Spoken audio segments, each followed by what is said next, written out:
Welcome back, everyone, and I'm here again with Jeff Grant, SBR contributor, and today we're going to be looking at that college football game between Marshall Thundering Herd and FIU Golden Panthers. How you doing this morning, Jeff?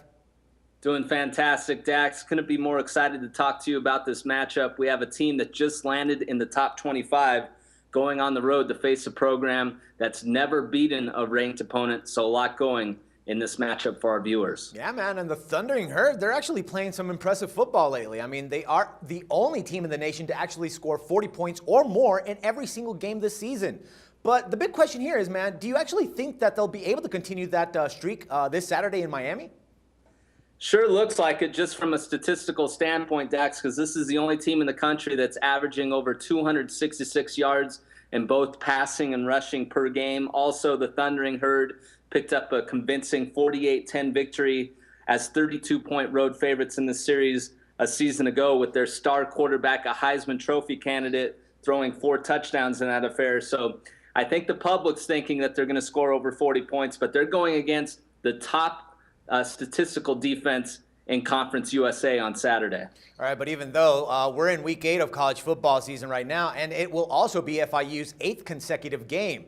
Now, I'm thinking that fatigue could actually play a big role in this high-profile matchup for the Golden Panthers. But what do you think, man? I mean, could this actually affect them that much in this game? I was looking at it as a potential factor, Dax, but this team is very young, brought back a lot of starters from a season ago, already has 2 more wins, and this is the game of the year for FIU. There's really not much on the schedule. This team is not going to go to a bowl game. So this is really it for the Golden Panthers. Also, 6 of those 8 games have been played in Miami, and a lot of the times FIU will have an advantage of welcoming in an opponent like this from another state because of the way that the humidity conditions are in South Florida. So I think FIU will be able to overcome that, and that could be a concern for Marshall if they fall behind, because as we're going to talk about, they have not trailed in a game this season. Yeah, actually, that's one of those interesting facts that I was going to point out. I mean, they haven't actually trailed in a single game in the entire season so far. But how much of that success can actually be credited to their quarterback, Rakeem Cato? He's the most important player in Conference USA. He's a Heisman Trophy candidate, and he's also thrown a touchdown pass in 38 consecutive games. That's tied Russell Wilson's NCAA career mark. He's definitely going to break that as long as he stays healthy in this contest. The Marshall Thundering Herd have outscored opponents by 97-14 margin in the first quarter and 173-30 in the first half. So it's hard to see anything different in this matchup. All right, so would that indicate that maybe we should be placing a bet on the first quarter or even the first half in this case instead of the full game? I'm going to look at the full game here. There's a lot in terms of the market and what's going on right now that really steered me toward the selection of taking the home underdog.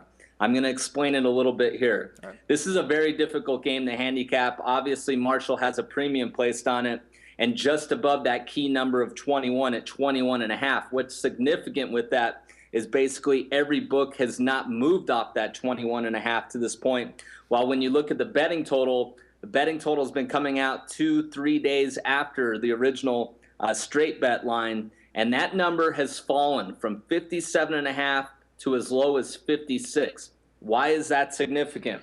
Well, Marshall is 3-7-1 against the spread as road favorites since 2012. But more importantly, Dax, 0-2 against the spread in that situation when the total is 56.5 or lower, failing to cover that number by an average of 10.5 points. And FIU, they will not come to this game afraid. They've already faced some major opponents. They're 23rd in total defense in the country, and also they held Pittsburgh to 422 yards and Louisville to 336. Yes, Marshall has a better offense than those 2 teams, but the Panthers and Cardinals are 2 teams that can move the football as well. So I'm going to take the home underdog getting 22 at Bovada in Week 8. All right, good stuff, my man. As always, Jeff, it's a pleasure talking football with you, and I look forward to doing it again tomorrow. Thank you. No problem. And for SBR Picks, this is Dax Floyd. The SBR Network offers free sports picks and game breakdowns, big money free betting contests year-round, a real-time Vegas-style odds monitoring service, and much more. So come see for yourself.